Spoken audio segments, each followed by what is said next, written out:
ሊያን ታውቃታላችሁ ብዬ ተስፋ አደርጋለሁ።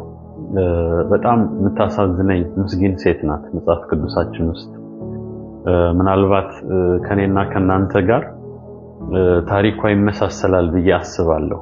ምን ማለት እንደሆነ አስረዳችኋለሁ።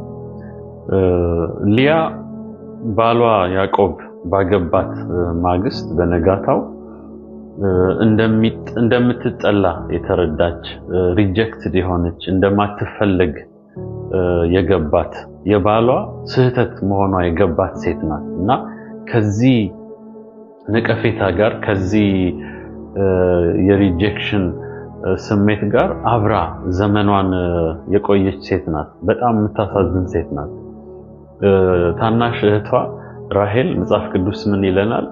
መልከ መልካም ነበረች፣ ፊቷም ውብ ነበረ ይልና ሊያ ግን አይነ ልም ነበረች ይላልና ያዕቆብ ከአባታቸው ከላባ ጋር የተስማማው ራሄልን ለማግባት ነው። ነገር ግን ላባ ግን የዳረለት ሊያን ነው በመጀመሪያው ጊዜና ለሊቱ ነግቶ ጧት ሲመለከት የሚያገኘው ራሄልን ሳይሆን ሊያን ነውና በዚህ በጣም አዝኖ ሄዶ ላባን እንዴት ታደርገኛለህ ብሎ ይናገረዋል። በኋላ እንደገና 7 ተጨማሪ ዓመታት ሊያገለግለው ተስማምቶ ራሄልም ስትሰጠው እንመለከታለን። ነገር ግን እግዚአብሔር መጠላቷን አይቶ ማህፀኗን ከፈተላት ይላል መጽሐፍ ቅዱስ። የተጠሉትን የሚወድ የተናቁትን የሚያከብር እግዚአብሔር ጎበኛት እና የልጆቿን ስም ስታወጣ ምን ያህል ፍቅር የተጠማች የባሏን እንክብካቤና የባሏን መወደድ የተጠማች ሴት መሆኗን እየገለጸች ነው ስም ታወጣላቸው። ሮቤል ብላ ስም ስታወጣለት እግዚአብሔር መከራዬን አይቷል፣ እንግዲህ ባሌ ይወደኛል ብላ ተስፋ ታደርጋለች ስም እንኳን ስታወጣ። ሁለተኛ ልጇን ስሙን ስታወጣ እግዚአብሔር መጠላቴን አይቶ ሌላ ልጅ ደገመኝ ስትል ስምዖን አለችው ይላል መጽሐፍ ቅዱስ። እንዲሁም ሶስተኛ ልጇን ሌዊንም እንደዚሁ ነው ከእንግዲህ ባሌ ይወደኝ ይሆናል ብላ የመወደድ ተስፋዋን ለመግለጽ ነው ሌዊ ብላ ስም የሰጠችው እና እንዲሁ እንደናፈቀች ፍቅር እንደራባት መወደድ መፈለግ እንደራባት ነው ዘመኗ ሲያልቅ የምንመለከተው። በጣም የሚገርመኝ አንድ ታሪክ አለ።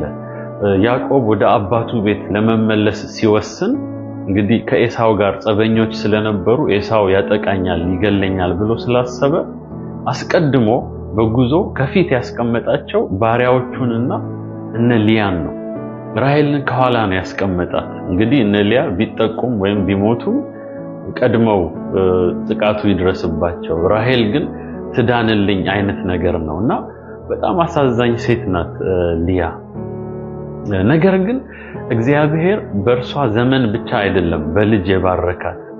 ከዚያም በኋላ እንግዲህ ወደፊት የሚመጣውንም የዘር ሐረጓንም ሁሉ ባርኮላታል። ይሁዳ የሷ ልጅ ነው። መጽሐፍ ቅዱስ ሲነግረን ገዢነትና በትረ መንግስት የተሰጠው ለይሁዳ ነው። ነገስታት ከርሷ ነው የወጡት። እነ ዳዊት ከርሷ ነው የወጡት። በኋላም ጌታችን መድኃኒታችን ኢየሱስ ክርስቶስም ከሷ የዘር ሐረግ ነው የወጣው። ራእይ መጽሐፍ ላይ ምን ይላል?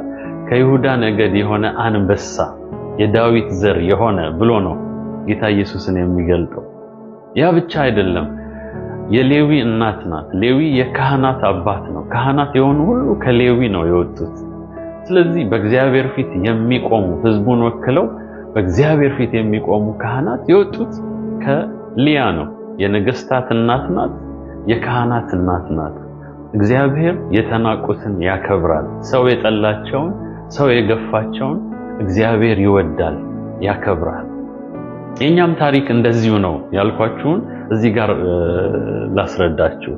እንግዲህ እግዚአብሔር ቃል ሲነግረን እኛ የእግዚአብሔር ክብር የጎደለን ኃጢአተኞች ነን።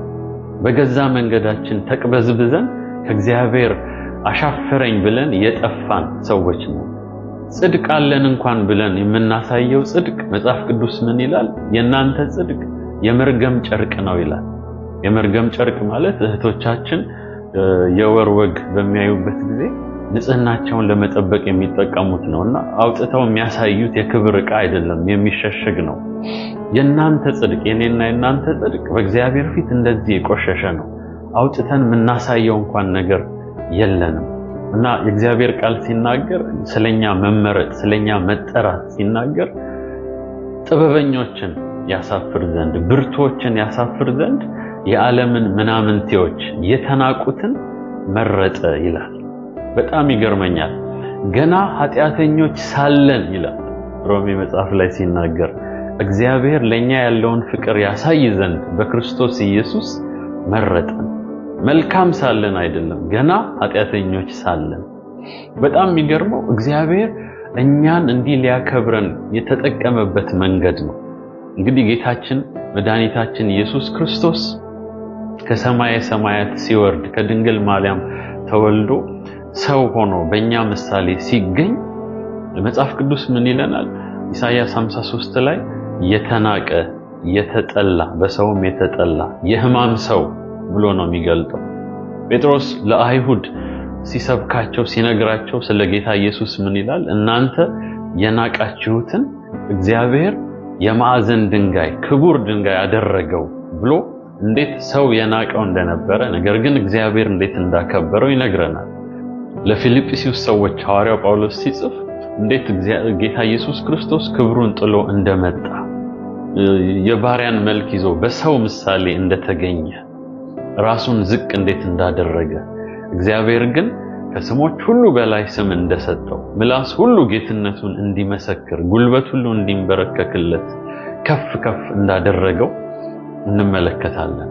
እግዚአብሔር በዚህ መልኩ ነው ያዳነን። ጌታ ኢየሱስ ከኛ ጋር አይደንቲፋይ ያደረገ ክቡር ሆኖ ሳለ የተናቀ ሆነ፣ ከፍ ያለ ሆኖ ሳለ ዝቅ አለ።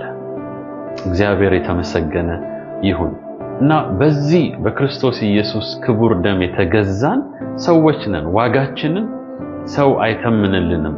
ሰው ወደደን ጠላን፣ የምናልፍበት ሁኔታ ያለንበት የህይወት ምዕራፍ አካላዊ ገጽታችን ጠላት ስለኛ የሚያስበው እኛ እንኳን ራሳችን ስለኛ የምናስበው የኛን ዋጋ አይተምነው። የኛ ዋጋ የተገዛንበት የክርስቶስ ደም ዋጋ የሚያክል ነው። እግዚአብሔር ይመስገን። የኛ ዋጋ እንደዚህ ነው። በእግዚአብሔር የተወደድን ስማችን ይሄ ነው። እኛም እንደ ሊያንን ሰው ምንም ሊያስብ ይችላል ስለኛ፣ እግዚአብሔር ግን የሚያስበው ከሁሉ ይበልጣል። እርሱ ደግሞ ወዶናል። እህቴ ወዶሻል፣ ወንድሜ ወዶሃል። እግዚአብሔር የተመሰገነ ይሁን።